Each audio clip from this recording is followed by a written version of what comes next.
ब्रजमोहन पासवान जी, दिनेश सोनी जी, सुष्मिता सिन्हा जी, सुनील टुडू जी, और आज जिनको जिताने के लिए मैं यहां आया हूं, रानीगंज के प्रत्याशी पार्थ घोष जी, डॉक्टर विजन मुखर्जी जी, श्री जितेंद्र कुमार तिवारी जी। तिवारी आगे आओ जरा, जोर से ताली बजाओ जरा तिवारी के लिए।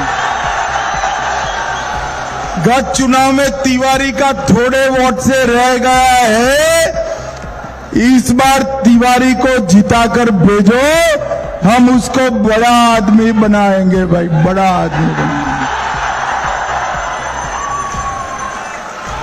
भाइयों बहनों, सबसे पहले पश्चिम वर्धमान की पवित्र भूमि को दो हाथ जोड़कर मैं प्रणाम करता हूं। बसेठी के शिव मंदिर, श्याम मंदिर, शीतलदास कॉलोनी के हनुमान मंदिर, महिषासुरी मां काली मंदिर और विंध्यवासिनी दुर्गा मंदिर को प्रणाम कर कर मेरी बात की शुरुआत करता हूं। भाइयों बहनों, 23 अप्रैल को मतदान होने वाला है। मुझे बताओ, ममता दीदी को टाटा बाय बाय कहोगे या नहीं कहोगे?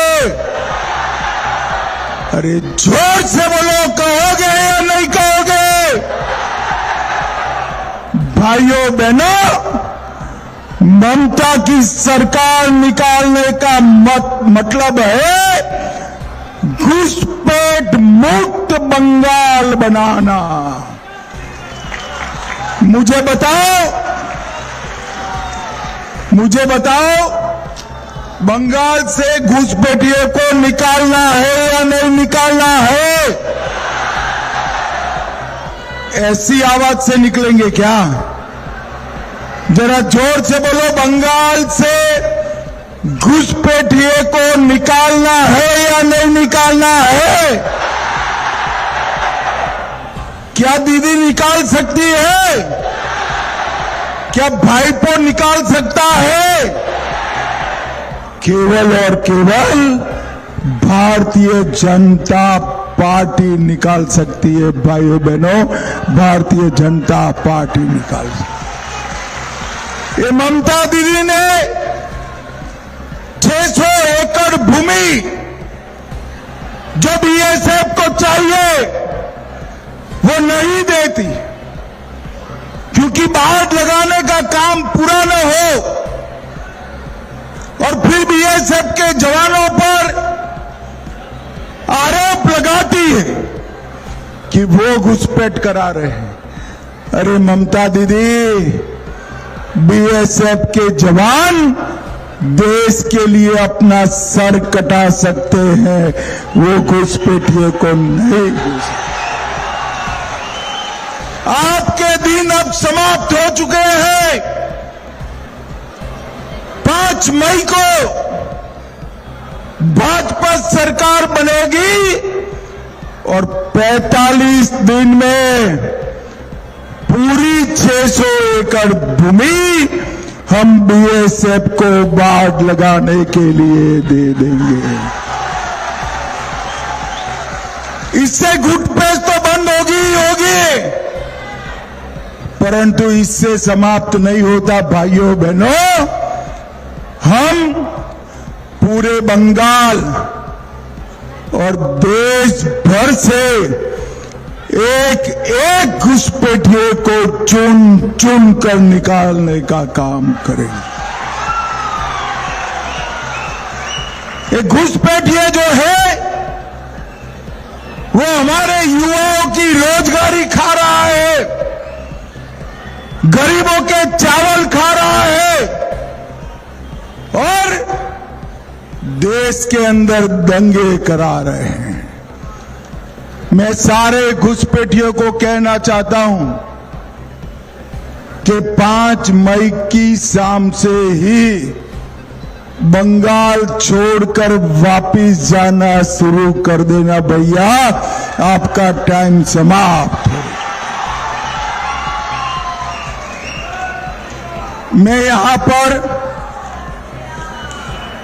जब पश्चिम वर्धमान में आया हूं, मुझे सुबह कुछ पत्रकारों ने फोन किया कि भैया वहां गुंडों का बहुत त्रास है, दीदी के गुंडे, भाईपो के गुंडे परेशान करते हैं ना भाई, करते हैं या नहीं करते हैं जरा। मगर 23 अप्रैल को मतदान है, मैं सारे गुंडों को माइक में कहकर जाता हूं, अपने घर के बाहर मत निकलना, वरना 5 मई के बाद अपनी खैर नहीं है, खैर नहीं। भाइयों बहनों, बेखौफ, बेरोक-टोक मतदान करना। ममता के कोई गुंडे की मजाल नहीं है इस बार बंगाल के मतदाता को रोक पाए, किसी की मजाल नहीं। बड़ी संख्या में मतदान होते ही ममता का जाना सुनिश्चित हो जाएगा। आप सबकी जिम्मेदारी है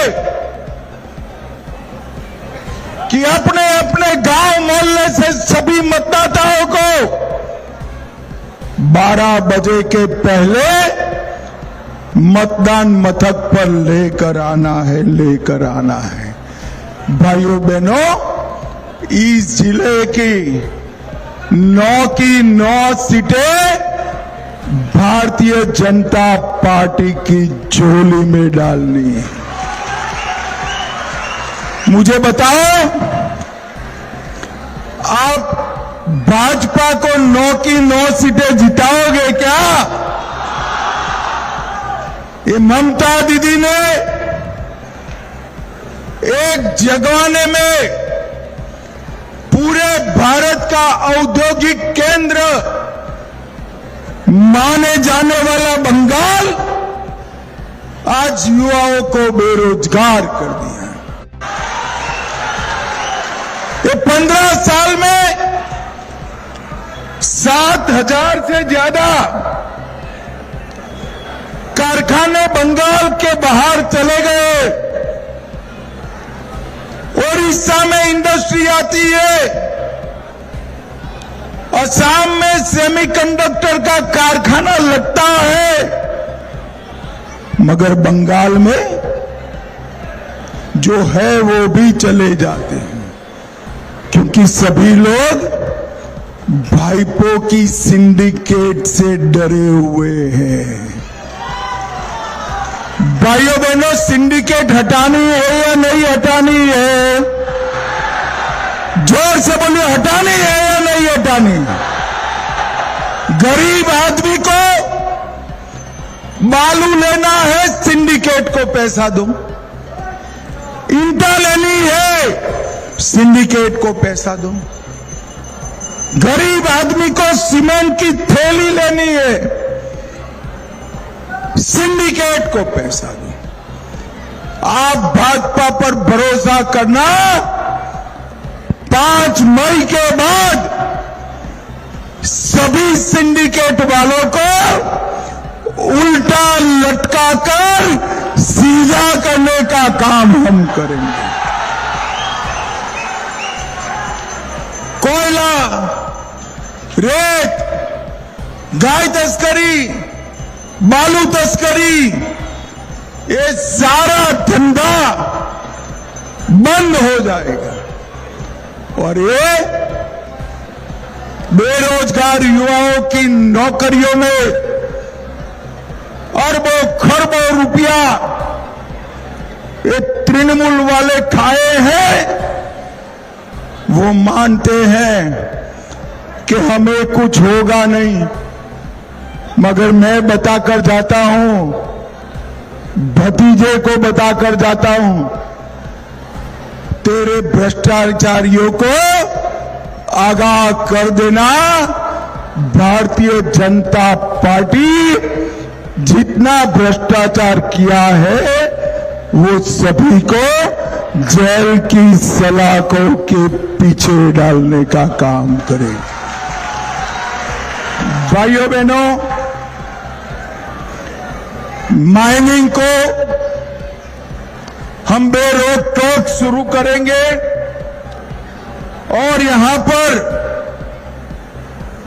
जो विस्थापित परिवार रानीगंज मास्टर प्लान का कबाड़ा किया है, 211 एकड़ भूमि अधिग्रहण करे बगैर इसको समाप्त कर दिया, वो 29,000 परिवारों को मास्टर प्लान का इम्प्लीमेंटेशन कर बसाने का काम भारतीय जनता पार्टी कर देगी। भाई,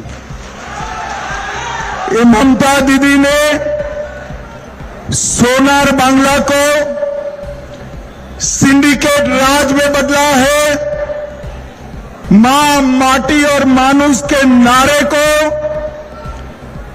माफिया, मसल पावर और मनी पावर की गैंगों में बदला है। हम कवि गुरु टैगोर का सोनार बांग्ला बनाने का काम हमारी भारतीय जनता पार्टी करेगी। भाइयों बहनों, ममता के राज में दंगों में हिंदुओं पर अत्याचार बेरोक टोक चला। 2016 में हावड़ा में दूलागढ़ दंगा, 16 में कालियाचक दंगा मालदा में, 17 में बहादुरिया दंगा, 24 नॉर्थ परगना, 22 में बोटटुई नरसंहार बीरभूम में, 23 में रीसरा दंगा, 24 में मुर्शिदाबाद दंगा, 25 में मुर्शिदाबाद दंगा और ये सारे दंगों में हिंदुओं पर अत्याचार किया है। मैं आज कहकर जाता हूं, 16 से 26 तक जितने भी दंगे हुए हैं वो दंगों में जांच बिठाने का काम भारतीय जनता पार्टी करेगी। भारतीय जनता पार्टी। भाइयों बहनों, मुझे बताओ, अयोध्या में राम मंदिर बनना चाहिए था या नहीं बनना चाहिए था? जोर से बोलिए, बनना चाहिए था या नहीं बनना चाहिए था? 550 साल तक, 550 साल तक ये ममता, कांग्रेस, डीएमके, सपा, बसपा रामलल्ला को टेंट में रखा है। 2019 में बंगाल की जनता ने मोदी जी को पूरा बहुमत दिया। मोदी जी ने राम मंदिर बनाकर जय श्री राम कर दिया। और ये ममता बनर्जी इसका विरोध कर रही थी।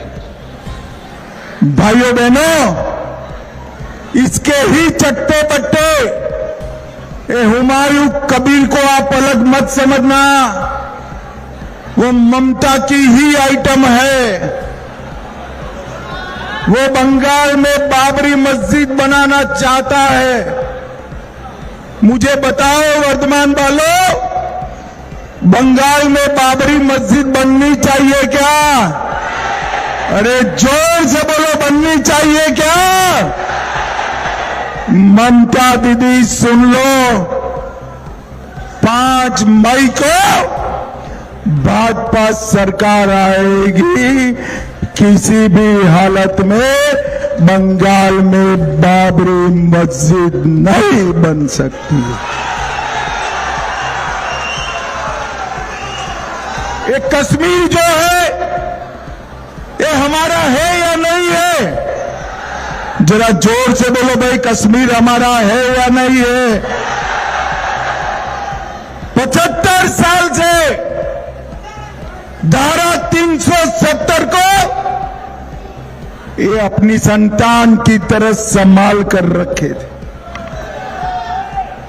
2019 में आपने पूरा बहुमत दिया। 5 अगस्त 2019 को मोदी जी ने धारा 370 को समाप्त कर दिया, समाप्त। और कश्मीर को हमेशा के लिए भारत का अभिन्न अंग बनाने का काम किया। भाइयों बहनों, पहलगांव में के आतंकवादियों ने हमला किया। जब ममता और कांग्रेस की सरकार थी तब अनेक बार आतंकी हमले हुए, मगर मनमोहन सरकार ने उनको बिरयानियां खिलाई। पहलगांव में आतंकी हमला हुआ, नरेंद्र मोदी जी ने ऑपरेशन सिंदूर कर पाकिस्तान के घर में जाकर आतंकवादियों को ठोकने का काम किया। मोदी सरकार ने नक्सलवाद को पूरी तरह समाप्त कर दिया। अब बारी है घुसपैठियों की। भाइयों बहनों, मैं आपको बताकर जाता हूं, कमल फूल की सरकार बना दो। एक एक घुसपैठिए को चुन चुन कर निकालने का काम भारतीय जनता पार्टी करेगी। भाइयों बहनों, मुझे बताओ, कुछ लोगों को 4 शादी की छुट्टी है, दीदी लोग भी बताए जरा, और कुछ लोगों को 1 शादी की छुट्टी है। किसी को 4 शादी का छुट्टी होना चाहिए क्या? दीदी लोग जोर से बोलो, होना चाहिए क्या? जरा ईश्वर बताओ, होना चाहिए क्या? आप 5 मई को भाजपा सरकार बना दो, हम यूसीसी लाएंगे, उन लोगों को 4 शादी करने नहीं देंगे, नहीं। 45 दिन में सरकारी कर्मचारियों को 7वां वेतन आयोग देंगे। ये दीदी लोग इतनी बड़ी संख्या में बैठे हैं, हर दीदी के बैंक अकाउंट में हर महीना 3,000 रुपया भाजपा सरकार पहुंचाएगी। गर्भवती माता को 21,000 रुपया दिया जाएगा, 21,000 रुपया। सभी दीदी लोगों को सरकारी बस में मुफ्त मुसाफरी की छुट्टी मिल जाएगी। सरकारी नौकरियों में 33% महिला आरक्षण हम करेंगे और बेरोजगार युवा को हर महीने 3,000 रुपया बैंक अकाउंट में भेजने का काम। किसानों के खाते में हर साल में 9,000 रुपया और युवाओं को 10 लाख तक की लोन देने का काम भारतीय जनता पार्टी की सरकार करेगी। धान का दाम 3100 रुपया क्विंटल करेंगे। विधवाओं को, दिव्यांग को और बुजुर्गों को हर महीना 2000 रुपया देने का काम भारतीय जनता पार्टी की। अबे ममता दीदी कल पूछ रही थी कि इतने सारे पैसे कहां से लाओगे। दीदी, आपका भाईपो जो करप्शन करता है हम बंद करेंगे तो इसमें से सभी दीदी लोगों को 3000 रुपया देने का काम हो जाए। युवाओं को भी उसी में से 3000 रुपया देंगे। भाइयों बहनों, मुझे बताओ 23 अप्रैल को भाजपा सरकार बनाओगे क्या? जरा जोर से बोलो, बनाओगे? दोनों प्रत्याशी आगे आओ जरा, दोनों तीनों लोग, तिवारी जी आगे आएंगे। हमारे तीनों प्रत्याशियों को जिताएंगे। ममता दीदी को टाटा बाय बाय करेंगे। मोदी जी का हाथ मजबूत करेंगे। तो मेरे साथ दोनों हाथ उठाइए, जरा उठाइए दोनों हाथ, विजय के संकल्प की मुट्ठी बींचिए और जोर से बोलिए, जय श्री राम, जय जय श्री राम, वंदे वंदे वंदे। आप सभी का बहुत बहुत धन्यवाद।